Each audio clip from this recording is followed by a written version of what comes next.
Kenny Holt, Terrence Watson. Gentlemen, how we doing tonight? Was good, yo. You know what I'm saying? I gotta get one in with, pause with some homies that understand it while I'm out in Portland. You know what I mean? I gotta get one in. Pause. Kenny, what's the word? What's the vibe? Talk to me. You know the vibes, man. It's Friday. We here. Playoff basketball, playoff Jimmy, playoff Jamal. That's right. No matter Knicks in 3 or whatever the Knicks doing. But hey, Wolves, pray for Steph Curry and Anthony and Ant-Man, because it's a shame to see them go out like this. Facts. The rising star, the living legend, we don't want to see that, man. So nah, definitely not. Especially with Curry, bro. Like you want to be competitive. Everybody, I mean, every series fully healthy, top to bottom. So there's no like, hey, if this would have happened, if my man played, and it just, but the game still got to be played. If you're watching us live on X and YouTube, thank you. We appreciate it. NBA playoffs going on right now. Denver and OKC behind me. The Cavaliers defeated the Pacers. So it was 2-1 Indiana. Tomorrow, Game 3, Boston, New York. New York is up 2-0, and Minnesota tied it up last night against the Warriors, so they're 1-up in that series. But no Stephen Curry for I think the remainder of the series or for about a week. Out? I don't know how significant the injury is, but they're saying a week. But a week from now, it could be like Game 5, Game 6. Well, they said you're right. They said the diagnosis was he's most likely out a week. Yeah, which could be, including the last game, 3 games. Which that's what I'm saying. That's a big chunk of the series. Facts. That's tough, man. Is that a do or die game for y'all tomorrow, Randy? Y'all need to win Game 3. I mean, yeah, of course. It's just, listen, Knick fan, but gotta be real. Like, I'm shocked we're up 2-0. I would have been cool with a split 1-up, and then taking Game 3, at home, and see what the chances are. But if you can get Game 3, you are in a beautiful spot. We're good right now, 2-0, but you get Game 3, beautiful spot. It's gonna be rocking. The crowd's gonna be unbearable for Boston tomorrow. So listen, I'm taking the approach of one game at a time. I'm not gonna be like, yo, Knicks in 3 and this and that. Like, yo, I'm like, let's chill. Gamate, and we'll see how Game 3 goes in one game at a time. That's all I can say. But I'm happy. I'm proud that we were down 20 plus in both games and came back. And I think Game 1 is a mirror image of Game 2, just the way it ended. But let's see how Game 3 goes tomorrow. 3:30 energy. That's right. Early afternoon energy, nice 70 degrees in New York. Playoff May basketball. 3, man. Is that 3 or 3:30? Yeah. It's at 3:30. I'm like, come on, wouldn't that be a nighttime game? It's basically like a 9 a.m. Nah, I think Minnesota, Curry and the Warriors had that fucking spot. So, you know how it is. I guess, but yeah, but listen, 3:30 for me is fine because now I get home, I watch Backlash. You know what I'm saying, tomorrow, so it's gonna be a long day tomorrow. Again, watching on X and YouTube. Any questions, comments, and feedback, hit us up. We'll get right to it. Real quick, I mentioned Backlash. It is tomorrow. I think the last time I checked, which is gonna be right now, there are only 5 matches. We'll go through a quick preview.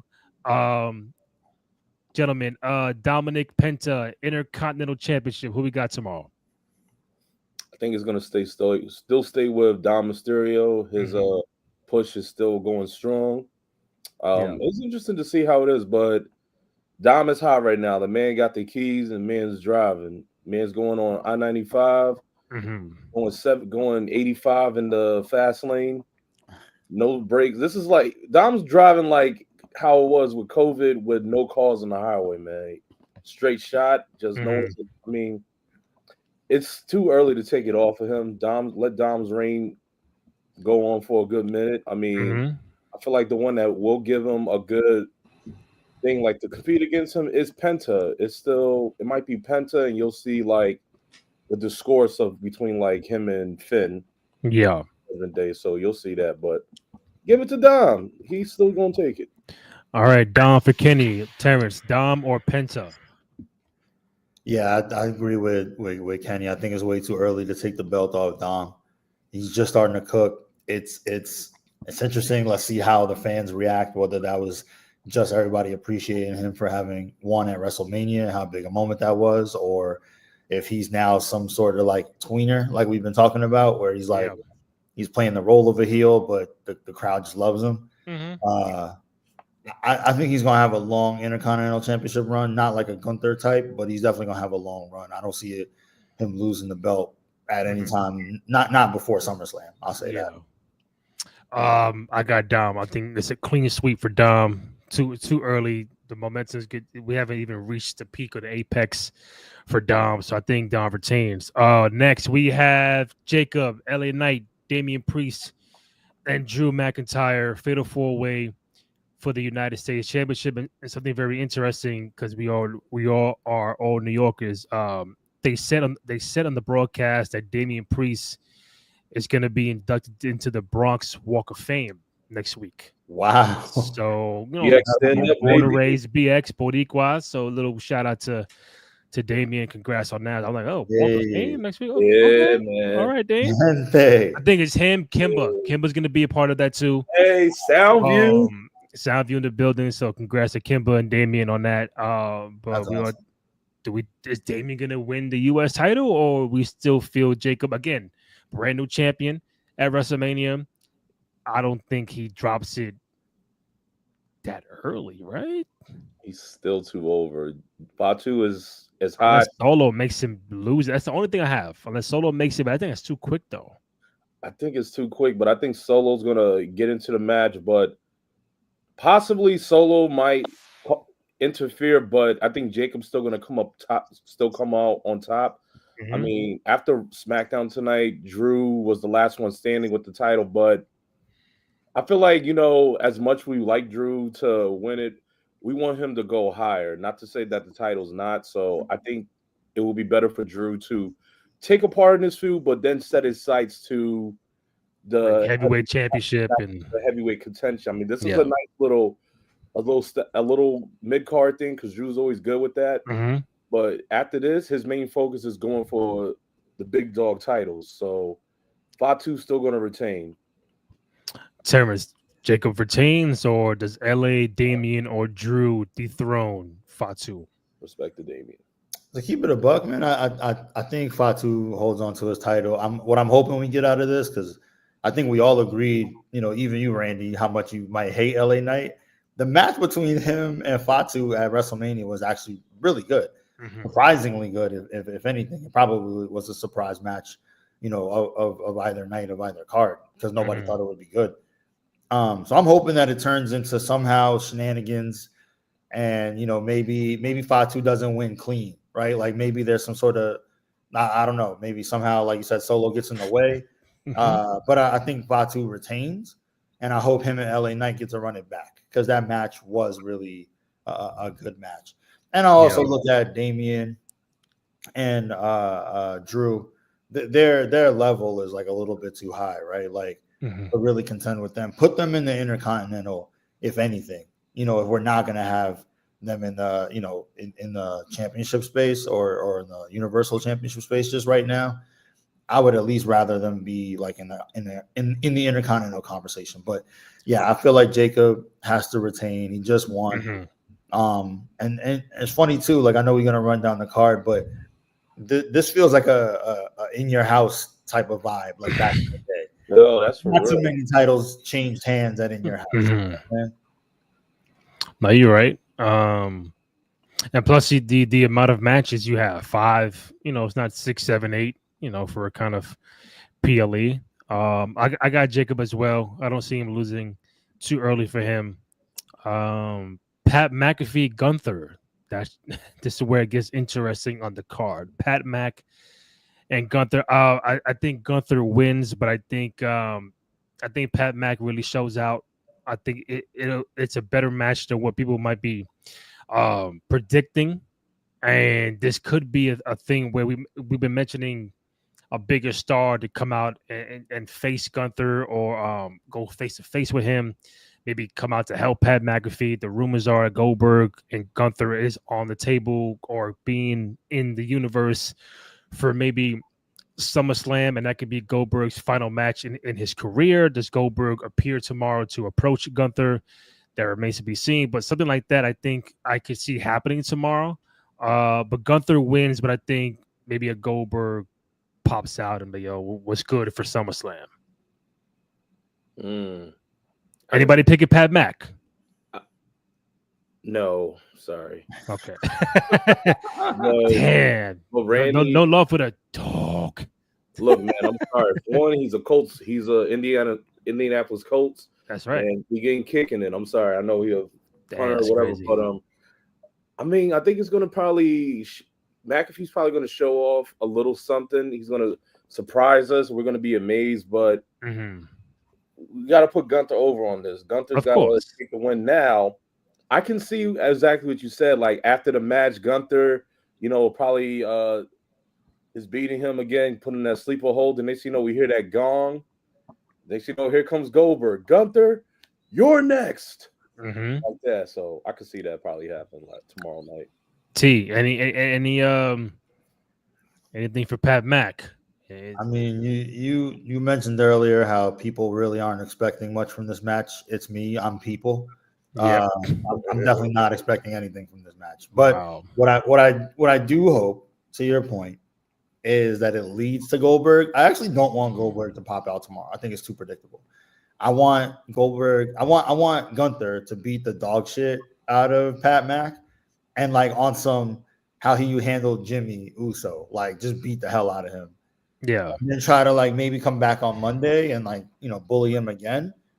And then we get Goldberg come out and like, kind of save the day type situation. Like maybe tomorrow it's just, the referees or security or, Adam Cole, somebody comes out and it's just like, all right, you're doing too much. You know what I mean? Pat Mac will get 1 or 2 spots.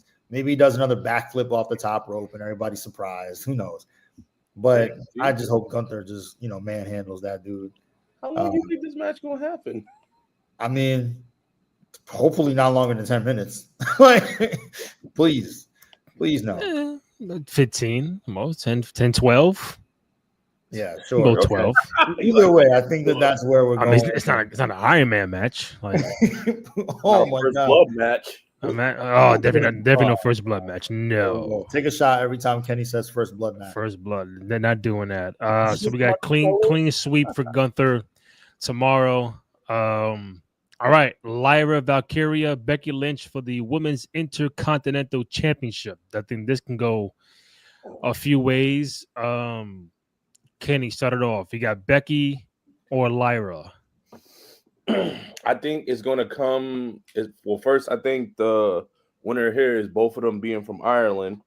And I think it's going to go to Becky.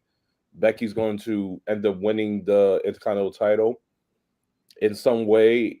It's just going to spark more of a interesting little feud between the three. So probably Becky's going to win. Lyra's probably going to go at her again for maybe a rematch. Now it's either Becky wins in a aggressive fashion, or she probably won't win clean. So let's just see what happens. In aggressive fashion, I mean that she's real aggressive. She probably does, probably like a move where she probably might do her arm bar that might, be very aggressive, violent, and might win a submission or tap out, or does the man slam. And then it's just going to spark after when, Bayley's going to return. Her and Becky and Bayley are going to go at it. That's going to probably go on for the next 2 months. And then with that, Lyra's going to tie into that. So she wants her rematch. She wants the title back. And we can have this going all the way to SummerSlam. So that's my winner. All right, T, before you chime in, these 5-match cards get on my nerves. There's at least 3 matches they could have added to this card potentially. I think they could have added the Tiffy and Nia. They could have added Jade and Naomi again. I'm trying to think of any. I thought it was gonna be Seth and fucking Braun against Punk and Roman or Punk and Sammy, but they're all not even nowhere near the card. But I think you could have added Rios, Io, Roxanne. I could, yeah, I thought, but then I think that's on Raw. We thought Jey Uso and Logan Paul, but they're gonna move that to Saturday Night Main Event. So, Man, why? these are your 5 matches. You agree with Terrence? The 5 match in your house kind of card vibe gets on your nerves too, or are you cool with the 5 matches? The only way the 5 card makes sense is, the main event, right? Like, Yeah, is Orton versus Cena. yeah. So I'm assuming that there's going to be some sort of, maybe this is where we get, I don't want to say a payoff for Rock. Like, I don't want to tease that, but I'm assuming like something comes out of this. Like maybe it's a Cody return. Something happens. You know what I mean? Somehow, some way, someone gets involved. Something that makes that match longer than whatever happens in the ring. You know what I'm saying? So that's the only thing that only reason I could think that this is only a 5 card match is because they have something bigger planned. And I tell you one thing, to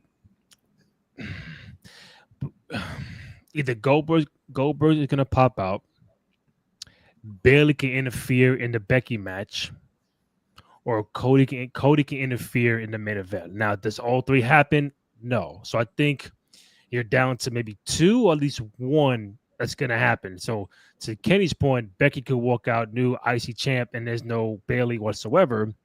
Gunther could beat the dog. She had a Pat Mac, no Goldberg to confront him. Say that for Netflix and Raw.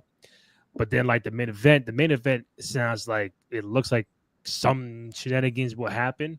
But do you have Becky over Lyra or vice versa, or do you feel Bayley might get involved? Yeah, I mean, I think they're setting it up, the Bayley angle. But I think Becky wins to kind of make her. I think she'll be a Grand Slam again, right? Like, because that's the only belt she doesn't have. Yeah, you're right.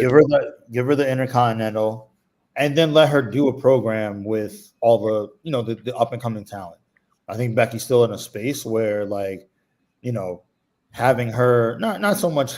I don't want to feed into the Becky Hogan conversation, but having her, kind of go up against some of the up and comers, whether they be some, Stephanie from NXT, or even maybe a Chelsea. It'll raise their profile. You know what I'm saying? And like, even if they don't beat her, which none of them will, I don't think, until SummerSlam, it still says that they're of that caliber, right? Because right now, and I think putting the belt on someone like Becky legitimizes the belt too, right? Like, it makes it a little bit more important because there is no like mid-card belt before either women's championship belt right now. Right. So, giving Becky the belt and letting her have a real run with it, I think, like, again, raises the importance of it. So whoever wins it next, it matters a little more, and it'll be like how the men's was back in the day, where it said like, yo, you're either next in line, or we look at you as the best actual wrestler in the company. So that's why. Yeah. Yep. And I think Becky, because if Dom is going to retain, if Jacob retains, this might be the match that could change hands of the belts, because we all would agree that coming up next is Cena and Orton, that I don't think Cena's going to lose the strap. So if one title would change hands, it'll be Becky Lynch or Lyra's belt for Becky. So I will go Becky. I will go with Cena. I'm hoping Cody interrupts and gets involved, and you set up the Randy Orton, Cody Rhodes of it all, and see what happens with John Cena going forward. I got a question for you guys. Yeah, because you make me think of, like, okay, well, what are we actually doing with Cena and Orton? Well, kind of a 2-parter. One, is there anyone else from their era that we think might come in and run in and actually, like, interfere? From I guess you could say the Ruthless Aggression era. That's their era, right? Is there anyone else from their era that we think might return or might run in? You want my legit answer? Absolutely, yeah. That can still go in the ring. That's still like, yeah. Brock Lesnar. Yo, so think about that. I don't know if Brock would, but think about what that would. I'm just saying because in that era is Shelton Benjamin. He's in AEW. Right. Batista. He's Hollywood acting. Right. Triple H can't do it no more. Sean Hunter, no. Sean Hunter's out. Taker's out. They're old as hell. Mad love, but who else do you got besides Brock? And I don't know. There's Booker T. There's the Miz, but they're not gonna. No. Miz is helping. It's helping. Put over Carmelo. He's putting up Carmelo, and Booker's retired. It's just you put him against Kurt Angle's retired. Yeah. Rey Mysterio's. He's not gonna do that, No. right? He didn't have enough of a history with them too. But Brock is kind of the perfect answer. He does have a history with both of them. Yeah, he is of that caliber, and like there's mad unanswered. You know what I'm saying? And it would be the biggest surprise. That's a good answer. Or Edge, but Edge is there. Edge, but he's in. Cope. Yeah, Cope. Edge. Cope now. Mama named him Edge. I'm naming him Edge. I mean, would you sign up for one last time John Cena, Brock Lesnar? It would be interesting because when they went off again at the Suplex City, we was to think because John was always the good person, and then here comes Brock becoming the demonizing. Then Suplex City, oh my God, everyone was saying that that was a whole trend. But now if we switch the roles in reverse, that would be kind of dope. Despite it, after Cena beats Orton, next you hear that music, here comes the pain, and they just have a standoff, and that's probably going to lead up to possibly what's going to happen maybe Saturday night or maybe at SummerSlam. That would be a good little standoff. Saturday night. Do they have Cena fight on May 10th and then May 24th? I think he might appear at Saturday Night Main Event. I don't think he's going to scrap. They have him on the card because right after that is Money in the Bank. So you in LA. So I think the next Cena match might be Money in the Bank. But then, like we all been asking, what's next? Because ideally, if you want a story, I say, do CM Punk and John Cena at Money in the Bank. But I don't think. There's no way to get there. So, and if Cena's only on SmackDown, right? Who else on SmackDown is going to fight for the title unless you run it back with Orton and John at Money in the Bank, or you include Cody Rhodes, triple threat type shit? There's nobody else, I think, right now. If you throw in Brock, that'd be a major surprise. Yeah. I think that's what makes what were we saying? No, I was just agreeing. Big surprise. I think that's what makes that angle a little interesting. Now, of course, we know the reasons why it might not be Brock, but you know what I'm saying? That's a really good answer. And I also think of it okay, cool. What else? But because we now know or at least we were told that there's nothing else coming from the Soldier Soul angle, what have you. Now, what are we doing? Which makes the other part of my question is, when is the right time to take the belt off John? Kenny, what do you think? I would say you would take him off prior. You would take it off maybe around SummerSlam or around the Clash in Perth in Australia. I would say either SummerSlam or in October's pay-per-view, the Clash at Perth.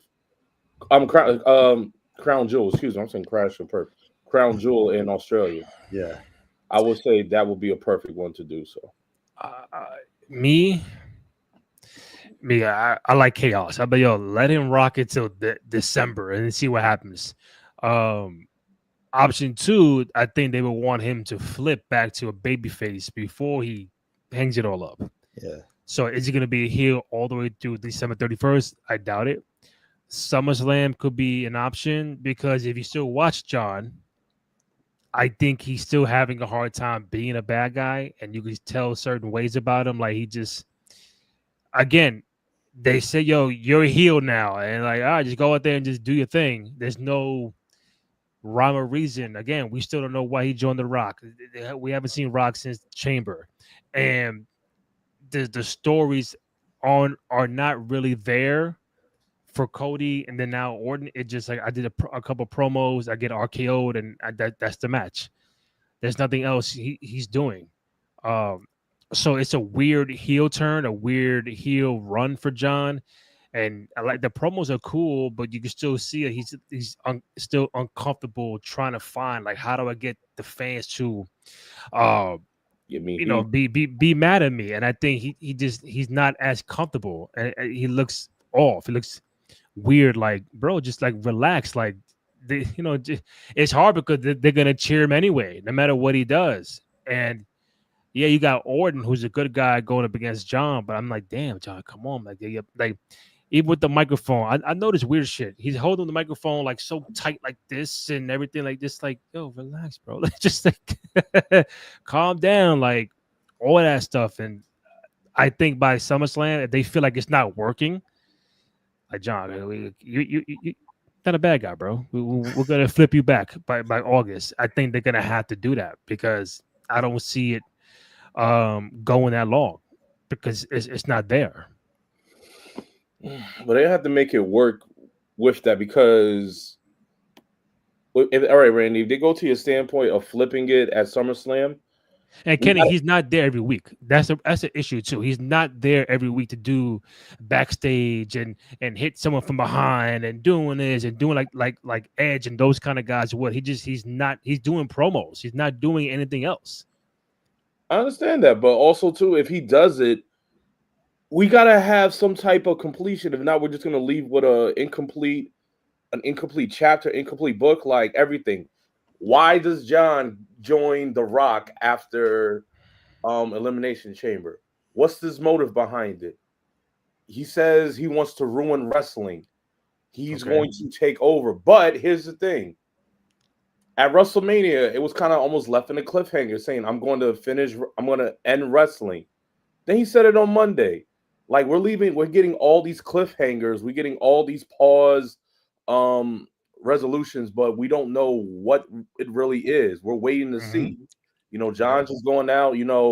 He's asserting his authority, but what more is that? With some good wordplay, some good one-liners, but we still, if John ends this at SummerSlam, if he ends this real soon, we need to fill in the blanks. Where does The Rock come in?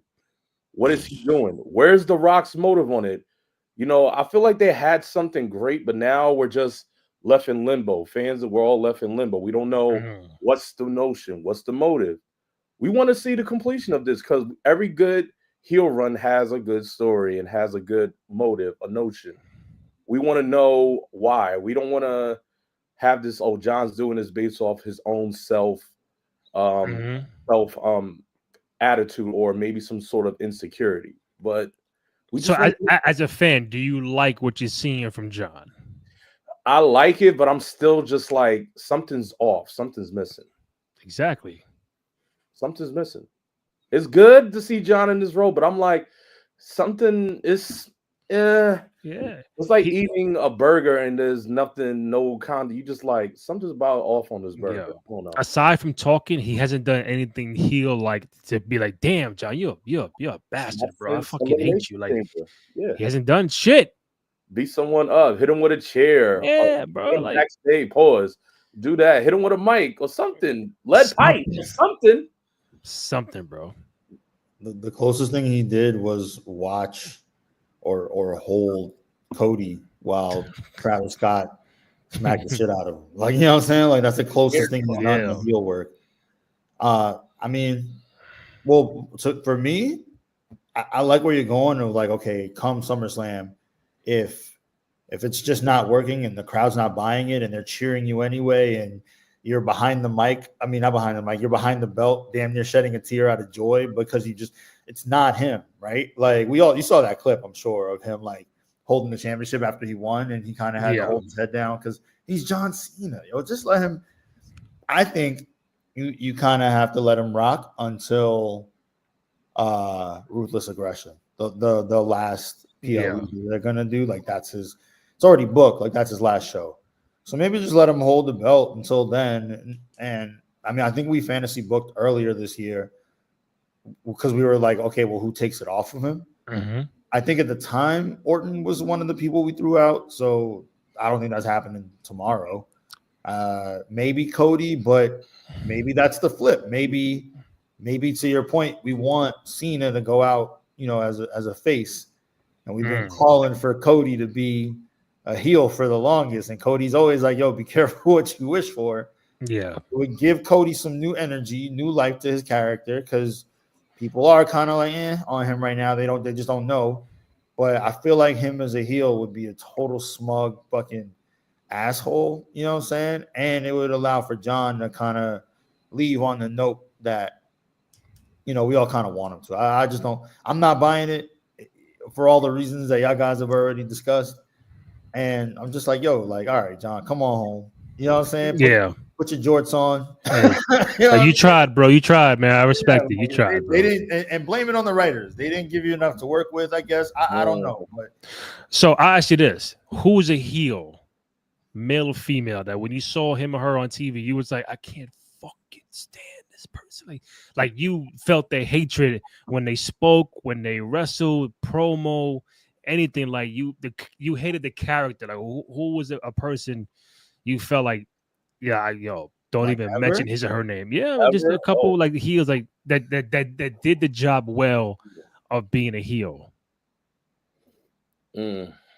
I think I got one. They didn't necessarily piss me off, but to me, my favorite heel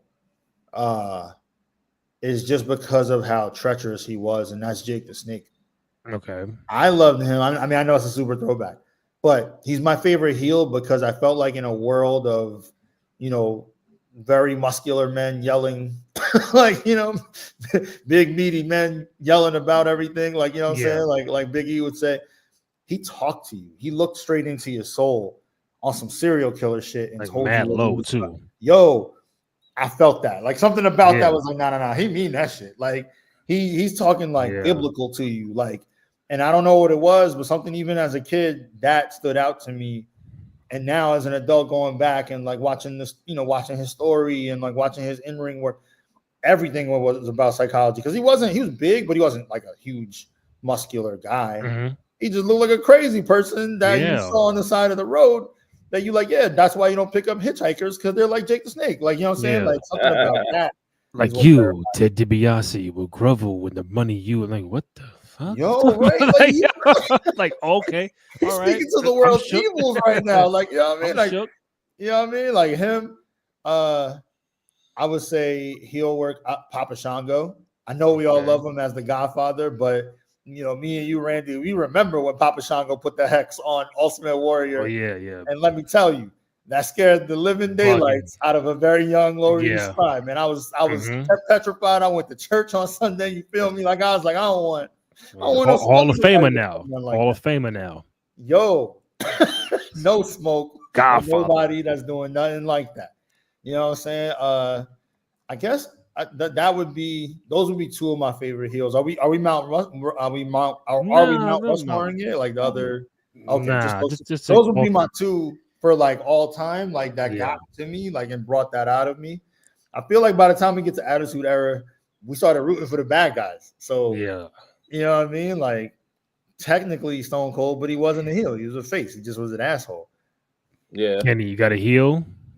Yeah, I got two. Start off with one that oh man, I gotta give it to the recent Hall of Famer. That's Hunter, Triple H.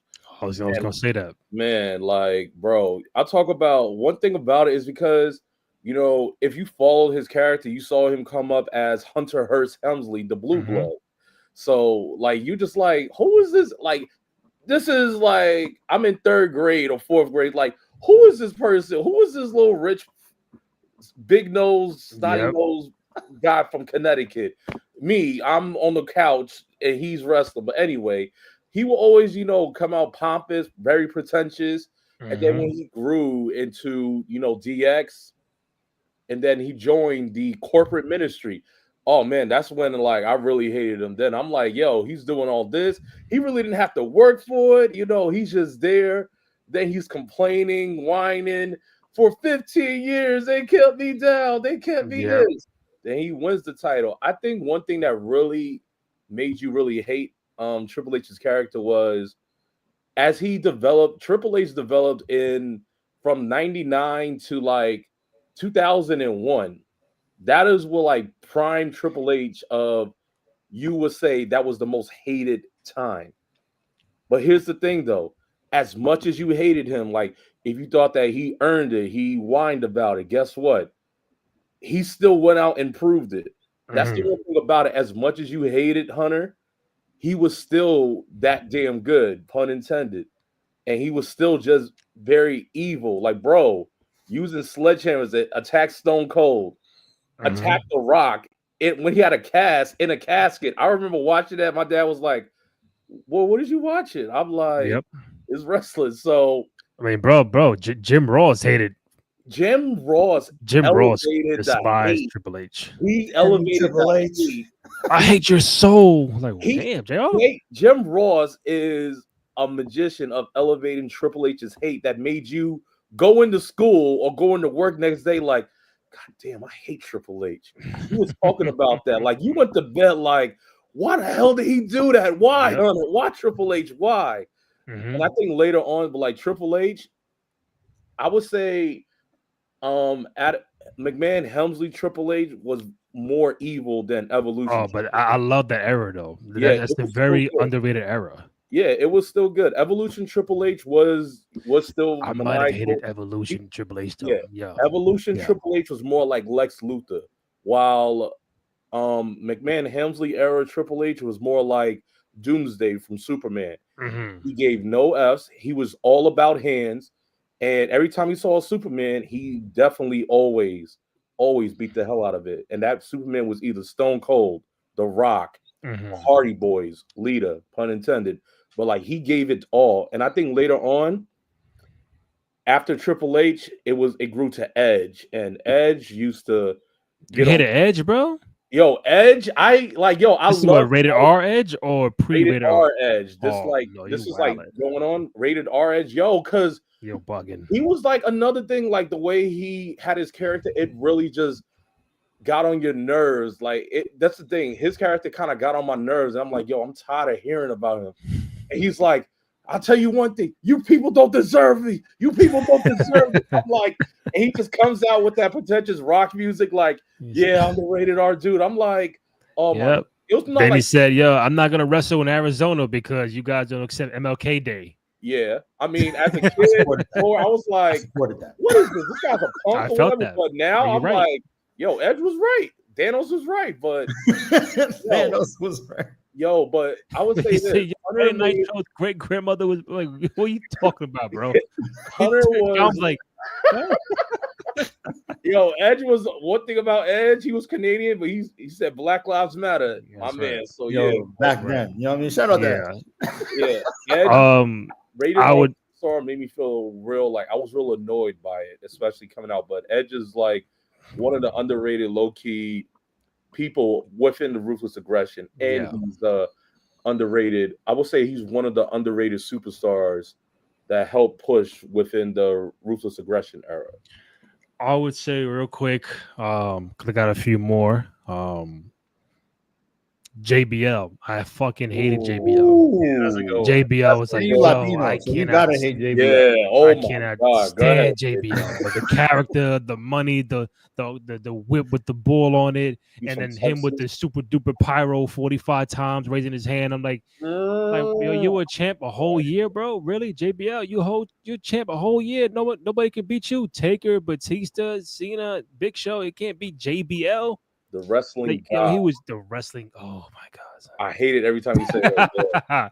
I'm like, yo, you are so. But that shows that you're doing your job well. Like when I have my parents looking like, oh, who's that? Oh, I fucking hate. Like, yeah, they're doing their job. Mom, dad, I just, when you have parents be like, yo, I hate that guy, I hate that girl. Who is she? Who is he?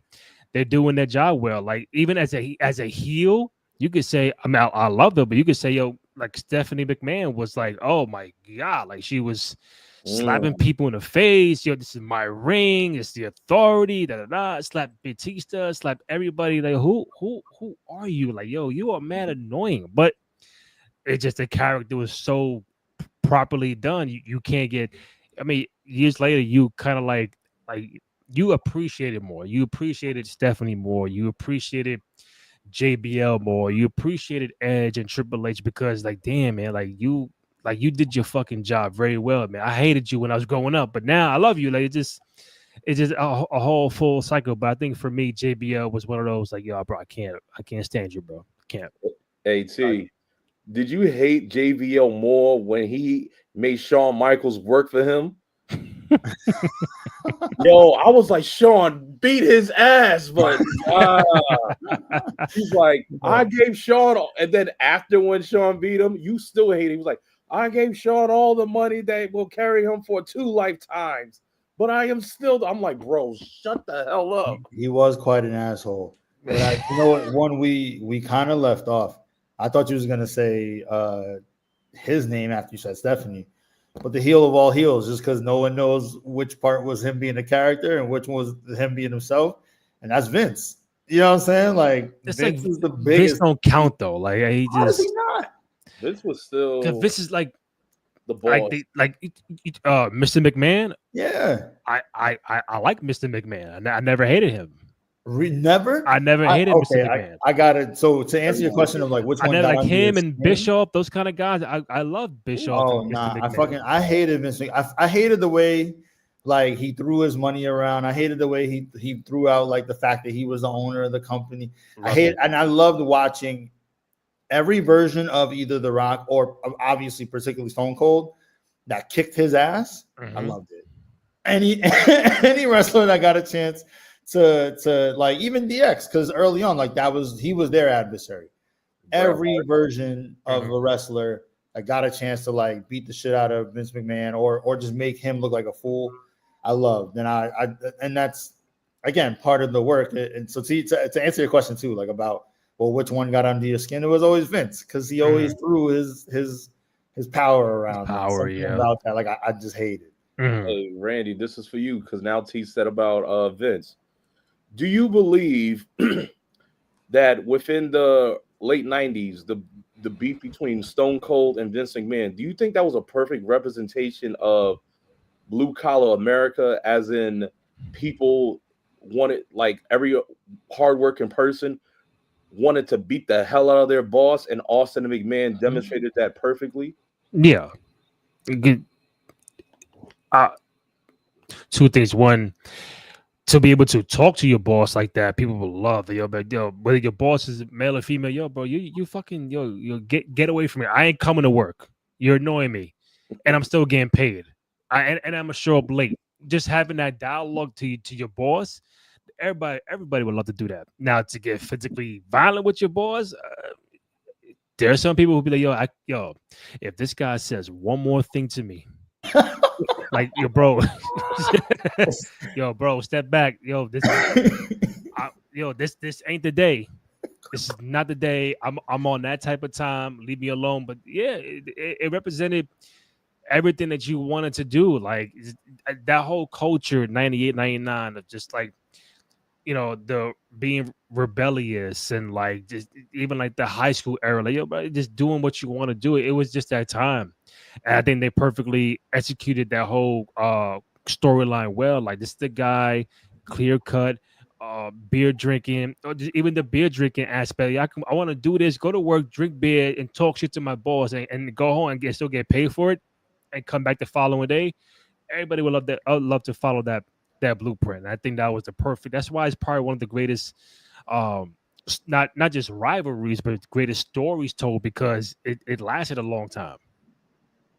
Yeah, everyone I know probably won't want to be like, yo, I'm like, man, I'm living my work life with Stone Cold Steve Austin right now, because man. Yep. There's definitely some bosses who damn near caught a Stone Cold Stunner and they just didn't know it. Like, but you know what too, bro? I think if I was to ever get JBL on the show, I think that would be a dope thing. I think that would be a nice conversation. So hopefully I get to make that happen. A few more things before I let you guys go. Real quick, tomorrow we're doing the posting for Backlash. If you guys are around, let me know. If not, let me know. We'll figure it out. I saw a few things on social. I don't know if you guys seen it. If you didn't, great. I want your real time reaction. This is kind of fun. Randy Orton had an interview with Billboard. Okay. I saw that. So great. So you guys don't know about it. That I did see. I saw some clips, but let's see where you're going. So I guess somebody asked him his Mount Rushmore of female rappers. Oh, okay. Did he do that on the Celtic Warrior?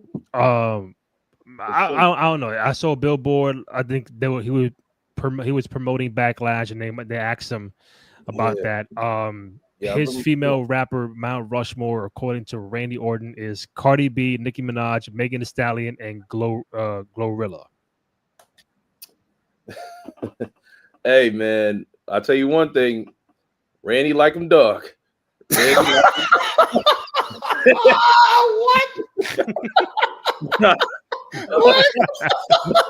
Okay. But also too, Randy likes a lyrical thing. Also, if you notice within that, you got one from Texas, one from the Bronx, and of course, got a shout out to Glow, representing Big Memphis. Yeah. Randy from the Lou. So, but it's very surprising, but like interesting, like wrestlers and their playlists about what gets them going, and shout out to Randy giving it to a lot of hip hop artists, black women as well. And Randy's very well mixed into the culture. I think years ago the Migos, they saw Randy in the airport and got starstruck and took a photo with Randy. Just last week with the whole Legend Killer Ant-Man, he's pretty much intact with what's going on social media. So I do want to commend him on that. But look, Cardi, Nicki, Megan, Glorilla, that's not a bad four. Like who would you have in your female rapper Mount Rushmore? Oh wow, that's my own. Well, I thought he might throw one old school person, but I thought so too. I'm thinking like I thought he was gonna Lil say Kim or something. Yeah, and to keep it tall, Randy, there's no cap. Like every time they ask him about this, he always mentions Glorilla. He always mentions Cardi B. He always mentions Megan. Like, because they'll do that, like a WWE will do their own social media of like, oh, what are you listening to when you work out? You would think he might say like, oh, I'm listening to Metallica. Nah, he's listening to Glorilla. Like, you know what I'm saying? Yeah, real hip hop shit. Yo, right, Randy. And Cardi B is gonna be at SummerSlam, so hey, you know what I'm saying? Jersey. Either she walks him out, or maybe they get a backstage promo or something. Who knows? That would be dope. Our own female. I'm gonna have to say Queen Latifah. She's on mine. Okay. Without question. Even as a kid, you know what I'm saying? Like I very much respected her lyricism, her pen, her song ability. Like what I mean, and she evolved, right? Like kind of the way Uncle LL did. I feel like Queen Latifah is like his equivalent, you know what I'm saying, from era to also, making it bigger than just music. I know it's really only one album, but that one album changed everything. So I'm gonna go Lauryn Hill. Is that really a hip hop album though? How is it not? I'm just asking a question that's been asked since 1998. Is the Miseducation a hip hop album when she's singing and doing all this melodic stuff? But I mean, not fair question. I would say she's doing. The answer is E, all of the above. You know what I'm saying? Like, so I wouldn't not say that she's not in there. Like, you know what I'm saying? Like, I think to me, it's a hip hop album. I would consider it a hip hop album. Are you also basing her work with the Fugees combined? I was just about to say, you think about what she was like. A lot of times on the Fugees, she was also rhyming. So it'd be different if like she only sang. You know what I'm saying? But I think she was, if anything, a couple decades ahead of the game, right? Because later on, you get some of the most hardcore rappers like 50 and Ja. They had a whole run where they was rap rhyming and rap singing. You know what I'm saying? And obviously Drake, who just won, Billboard Artist of the Decade. He does both, right? Pharrell does both, right? So, bless you. I think I'm still going Lauren. All right. My other two to round it out, I'll probably go a little bit more modern. I want to say I'll give it to Kim. I know it's always that like who do you between Lil Kim and Foxy. That to me was the conversation in '98, right? Like a lot of people pick Foxy. Yeah, I probably would go Kim. I'll say more Notorious KIM run was more my favorite Lil Kim. Really? Yeah. That's like the version of her where I felt like she stepped into her own, and maybe she was getting help in her pen, maybe she wasn't, but I felt like a lot of the early stuff was big helping her, right? Like, so she kind of was billed as like this female Biggie, where it's like now she became her own, even though it's obviously paying homage with Notorious KIM, right? But it really felt like it was actually her. And I wasn't a fan of that Notorious KM album. Really? I think no. Which you like? Like for me, her goat is hardcore. I love the album. Yeah, I think the next one is La Bella Mafia. I think that's a very underrated. Okay, that's better than Notorious KIM. That's a fact. Way better. You can hear it tomorrow. I'm telling you, La Bella Mafia is way better than KIM. Maybe it was for me. Bro, I recall 2 songs of KIM. It was the How Many Licks. The remix is better than the original. And then it was no matter what they. I'm like, I liked it back then. I'm like, now I'm like, you probably still like it. I don't know. No, the How Many Licks remix. No. Oh yeah, fire. I think it was for me again. Her coming into her own. That's what made me feel like, all right, cool. So you got Queen, Lauryn Hill, and Kim. You got one more. Oof. I mean, it's okay. I'm gonna put someone who I am personally actually not that big a fan of, but I can't disrespect and say that she doesn't belong there. I mean, it's Nicki Minaj. Okay. And she's I'm not that big a fan. I appreciate her work and I respect what she's done for hip hop. Like there was a whole decade where it was her. You know what I'm saying? And like now after we got Cardi, we got Megan, we got Glow, they're all carrying a torch now, and good for them. But like there was a long period where really it was just Nicki and she was on everything. And even though again, to keep it tall, like I'm not that big a fan, I can't front on what she did on Monster. She out-rapped 3 rap legends, and made that her song, and had the best verse on a song with Jay, with Ye or whatever he goes by now, and Rick Ross, who's a feature like, he eats features like Thanos eats worlds, man. Like you know what I'm saying? Like so. Oh, that's Galactus. Oh, Galactus, my fault. Yeah, but you know what I'm saying? Like I gotta give her props. Off that alone, you got to stamp her. So she would be on my Mount Rushmore just off that. So Kenny, real quick, your female rap Mount Rushmore. Who we got? I got you. I'm gonna give it to Nicki because over the stat when I went to college, Nicki, like when I graduated high school to when I first entered college, Nicki was on the up with a come up, and that's when I guess Itty Bitty Piggy dropped. And everyone, even I was down south, people were singing that. And then you're from the south, like bar for bar, lyric for lyric. Nicki had a crazy run from like 2009 to 2013. Features, raps, drops, mixtapes. Like, yo, Nicki was a thing. So I especially remember it was like crazy summer when she went on the Hold You remix with Egyptian. Okay. That summer, 2010, that was crazy. That was a crazy time. So Nicki, lyric, the girl can rap. But she put on the map for female rappers from New York, Queens. Shout out to people from Queens. So I got to give it to Nicki. My other one is Missy Elliott. Okay. Missy Elliott. Right. Missy, when I was in I listened to Missy when I was in like 3rd, 4th grade. So you got to like look at her track record for that. So, Can't Stop the Rain. Get Your Freak On, and then Under Construction, Missy Elliott came out in 2003. And I'm talking about, Work It.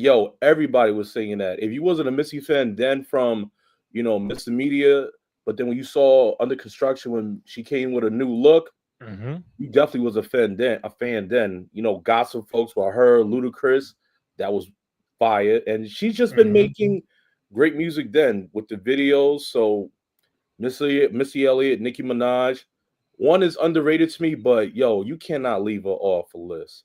I'm gonna go with Eve.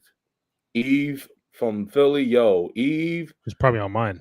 Bro, you cannot tell me Eve from Rough Riders did not have lyrics or bars, and she can rap, man. Yo, you know how many times people were Harlem shaking to yo, they want to know who's that girl? Come on, bro. Oh, here we go.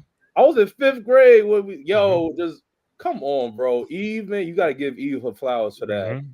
I know she just came out recently to I forgot whose show was it she came out to, and everybody was singing her lyrics. Yo, that's love. That's real love. And last but not least, I gotta give it to Little Kim, man. You know, I know what you said, Randy. You know, Hardcore, great album, back and front.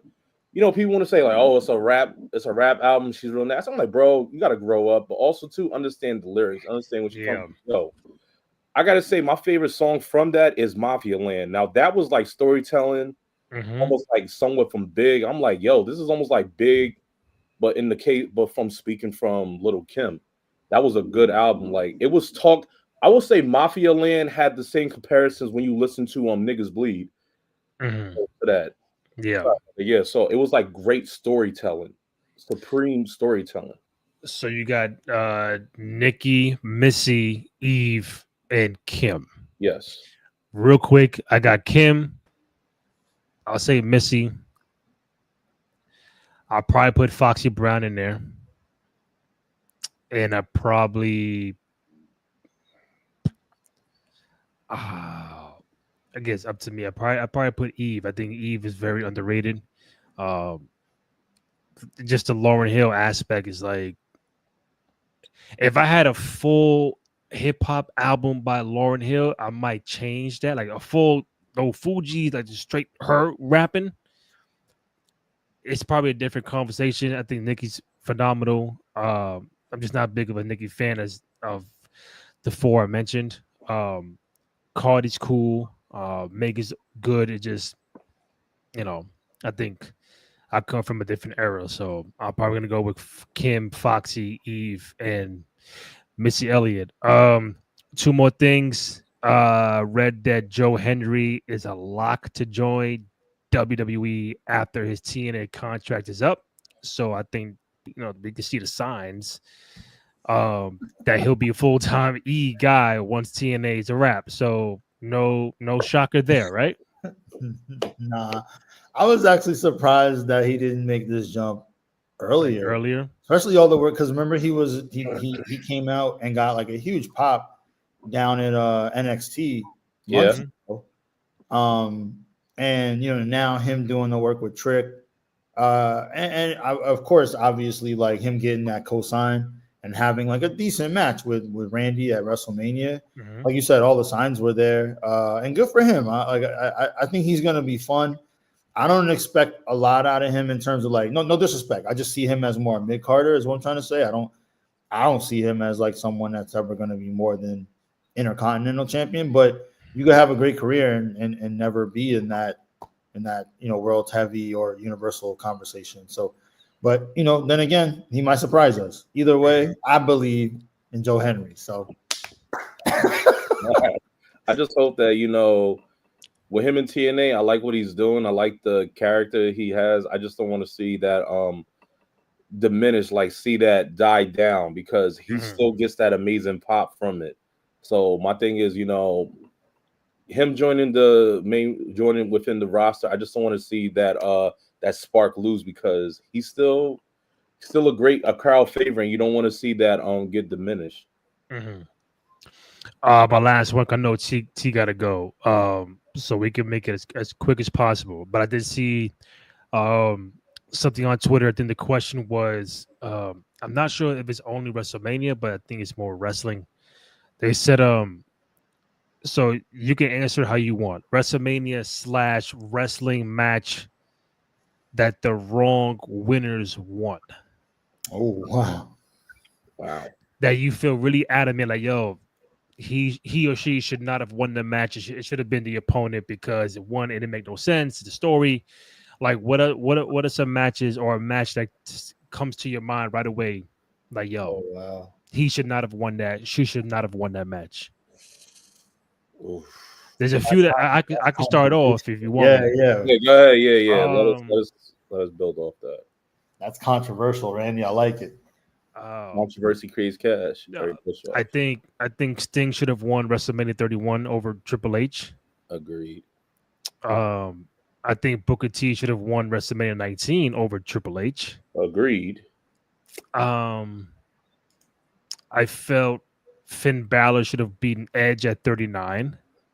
WrestleMania 39. Really? Yeah. Yeah. I agree. Demon Finn. Oh no, I remember he was bleeding from his head. Yeah, like, bro, like that was Edge did not need that victory. He left it 3 months later. So yeah. I agree. And I would probably say I think when it comes to Taker's streak, you took my answer. It could have been done earlier, like earlier. Yeah, meaning that, like, could have Randy Orton have taken it from 21 from Taker as the Legend Killer? Sure, that would have made sense. Shawn could have done it, but I think he probably wanted Bray Wyatt to do it, probably the year after 30. Because Brock at that time did not really need the match, but if you look at it in hindsight, Brock just skyrocketed from that, like championships and Suplex City and main events at every fucking WrestleMania. So it's like he benefited, but it's not like he needed it at the time. But he super duper benefited from beating Taker at 30 with the streak. But other than that, trying to find a match that could have went a different way, I'm probably missing, but those are probably the ones that come to my head right now.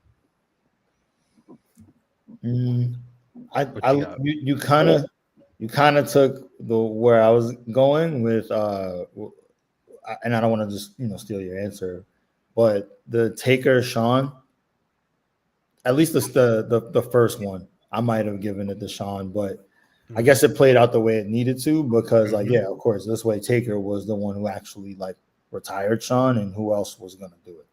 Yeah, and so it kind of gave it like a storytelling that we're back to, where it's like, no, we're going to tell like a full year's worth of, like a real story. If I didn't know how it actually ended, again with WrestleMania spots, I would have liked to have seen Cody finish his story the first time. But obviously, and I was rooting for him to win then.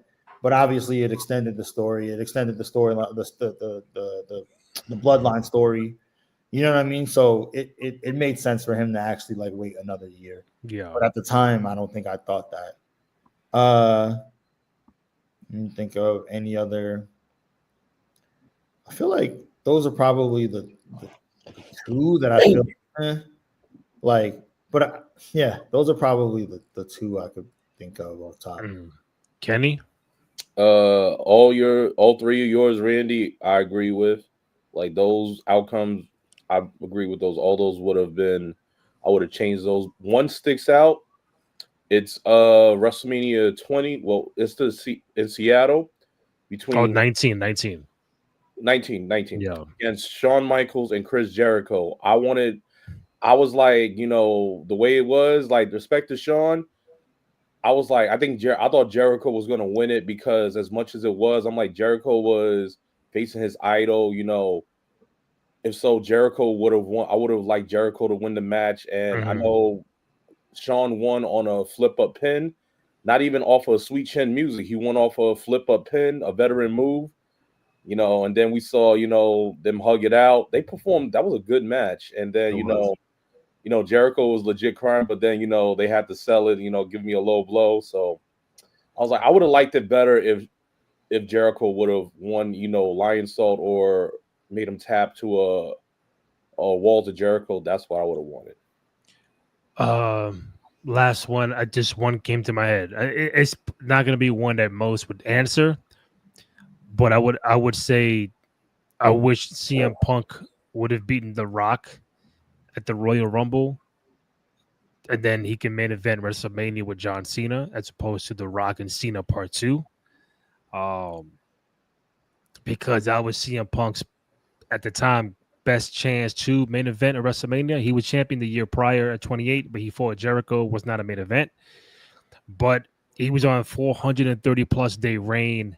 And then, Rock comes in, the Rumble, he beats CM Punk, then he get Rock and Cena too. When we thought the year prior was once in a lifetime, now it's twice in a lifetime. And yeah, Punk did get Taker at WrestleMania, but it's like you would have wanted Punk and Cena should have been the main event of WrestleMania 29 at that point. So probably not a selection most would pick, but I would say, hey, Punk should have beaten The Rock. Or Rock should not have been involved, and it should have been Punk and Cena in the main event of WrestleMania 2029. That's just me.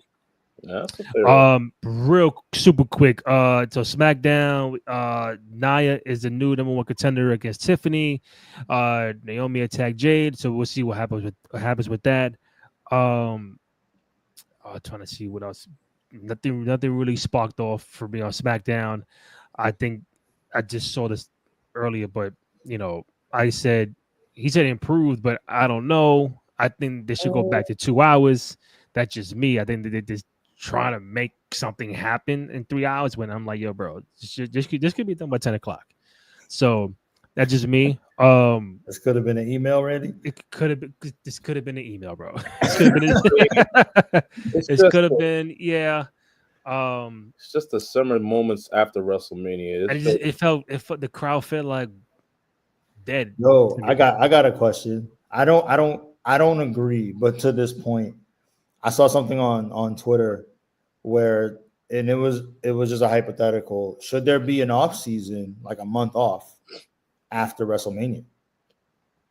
I don't mind that because I'm 30, I'm in my 30s. Like, these guys are people too. They, if you want them fresh, you want them doing well, they need some more, time off. I know we was talking last week, so probably give them a month, 2-week break. We want to. The only thing, this is the only round sport. I think if you do that, you'll extend probably more time to think, more planning out.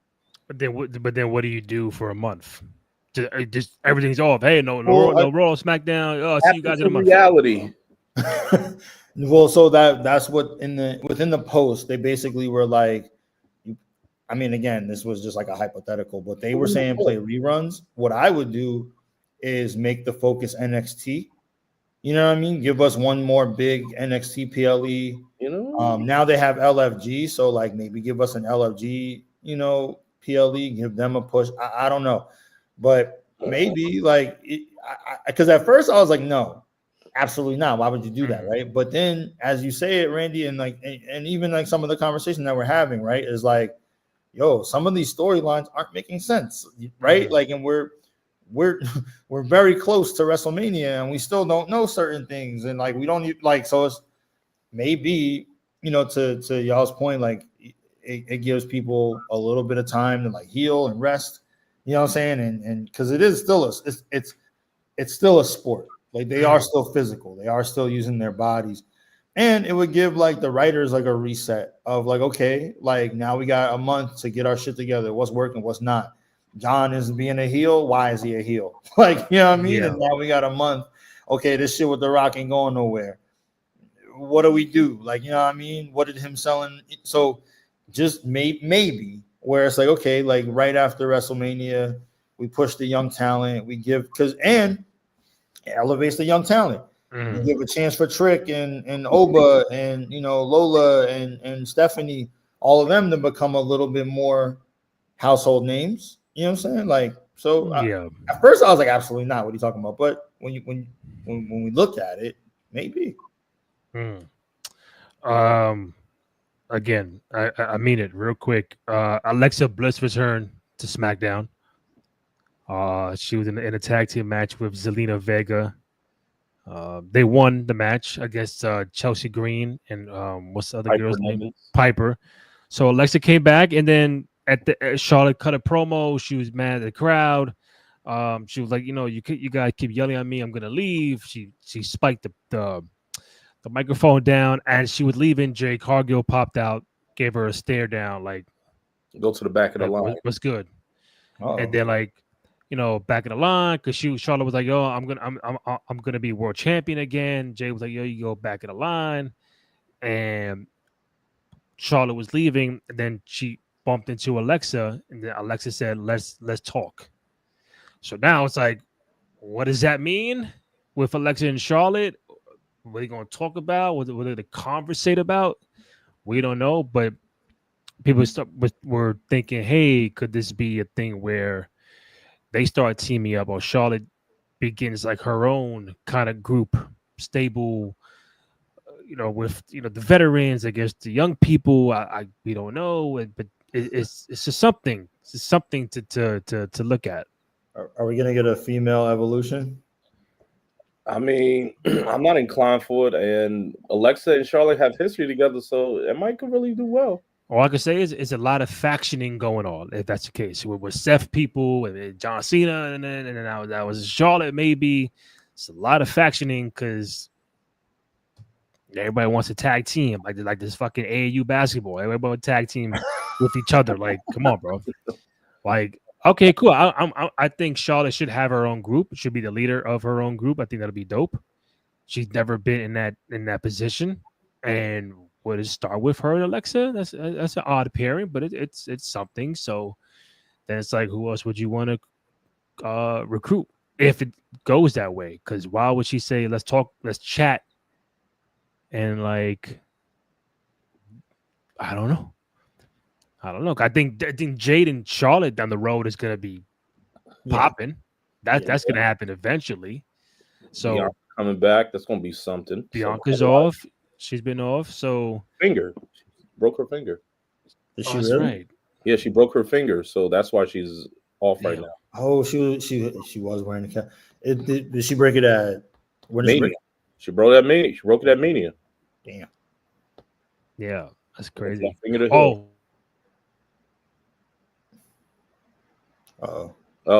Well, Randy may have froze. He might have connected to my internet. Hey. He's back. I'm good now. Yeah, you good. Damn. All right. 1 minute. There's a picture someone put up on Twitter of Liv and Raquel, and the quote was, "This is basically Shawn and Diesel." I saw that. It made my day. It made my day. Do you agree with that? You think this is like a female version of Shawn and Diesel? Yo, I've been saying it forever. It's the reason that it's a key reason I became a Liv fan, because I'm looking at them and I'm reliving my childhood of like Big Daddy Cool and the Heartbreak Kid with Liv and Raquel. Like, you got the one kind of you got the one kind of like stoic, strong, like Randy will be back, but we got like the one strong, like, powerhouse in Raquel, who don't got to say much, but should choke slam somebody or power bomb somebody, or big boot somebody, right? And then the blonde, heart throbby, I could hold it down as like a world champion on my own, but like now I got the muscle behind me, so I'm really gonna talk even more crazy. This is literally 95 Shawn and Diesel, and I love it. Working well, working good. I mean, so what I'm gonna do is this. I know we're still live. Hey, what's up, y'all? 1 more minute. I'm gonna ask the question again, because I think it's a nice clip to put together. So real quick, do you think Liv and Raquel is the Shawn Diesel female version of Shawn and Diesel? I think so. Give it to them. They are tag team champions right now. If you do individual, their titles will speak for itself. But I'm liking this run. I think this is going good. T? Yeah, I mean, listen, like, you got Raquel. She's playing like the big, strong, stoic type. You know, she can choke slam you. She can hit you with the big boot. You know what I mean? Like she's always doing she's showing off the guns. You know what I mean? And then of course, like again, you got Liv, who is a shit talking dynamo, right? She could back it up on her own, but you add someone like Raquel, who's her muscle. And yeah, I mean, before Liv decided that she was going to go do the movie, which happy for her, all well and fine, and excited to see what that turns into. I genuinely thought they might just put all the belts on them, like maybe they give them a run the way they did with Shawn and Diesel. I said last week, Money in the Bank. Yo, exactly. Like I would not hate it if they had a short run, Randy. Yeah, short run of like, yo, yeah, let's put one of the world heavyweight belts, or even if we didn't do that, like just so that world heavy can kind of stay in their own zones. Put the Intercontinental on Liv, and then put the the U.S. title on Raquel. Now Raquel needs another individual belt, and then make them tag champions. So it's like, all right, cool. Like I think a run like that would be fun to see. But you know what's gonna happen? The eventual breakup. Yeah, like Shawn and Diesel. Right. Yeah, but I mean that's the point of like, okay, while they're together, give Raquel some sort of belt right now so that she can kind of like build a little bit of that like audience and importance in singles competition. You know what I mean? So when they do have that split, make it mean something. Oh, well, I've won on my own, and obviously Liv is Liv. So when they, when we do eventually get that one-on-one, it's not like that. That's how they split, right? Diesel actually won, and I know y'all know this, but Diesel won his World Heavyweight Championship before Shawn did. You know what I mean? My man came in, right? You know what I mean? Gave Bob Backlund that 1, 2, 3. You know what I'm saying? And then rolled out the ring, and next thing you know, Diesel's world champion, even though Shawn had been with the company at that point for close to 10 years. You know what I'm saying? Like, so I'm just saying it mattered when they split because they both held importance. So hopefully they do catch on and do the same, with Liv and Raquel. Would have been cool if Liv was champion and Raquel won Money in the Bank. And it's like, hey, who you gonna cash out on? Not on me. Not on me. Yo, it probably was in the cards, but Liv had to go shoot the movie. Like, and you did fantasy book it really well. I did like it. So applause to you. You know what I'm saying? That was cool. Of like, yo, bring her back, SummerSlam, all that.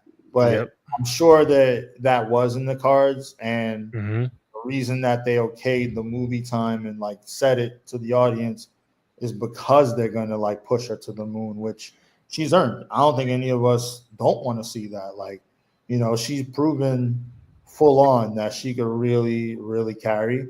And for me, last year's most improved, I know they were already, very much in the, but it'd be her and Nia Jax. You know what I'm saying? Like, I couldn't front in terms of like on the women's roster.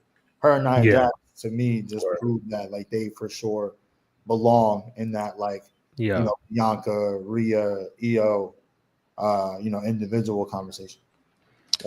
Gentlemen, don't want to take up much of your time. It's 12:25 East Coast time. Tomorrow we got Backlash. I hit you guys up off the air about who's gonna be around, because that's gonna be around 10 after 10:30 Eastern. I think Backlash is at 7. I think if it's 8 o'clock, we're looking at 11, but I think it's 7 o'clock. So 10:30. If you're around, let me know. NBA fans, OKC is up by 1. I think was 6.5 minutes ago. I'm probably a little behind. Fourth quarter. So we'll see what happens with that. Enjoy Backlash tomorrow. I'll see you both tomorrow, hopefully. And if not, we go on Monday for Raw. All right. Sure. All right, y'all. Enjoy Backlash. I'll see y'all tomorrow. Oh, all right.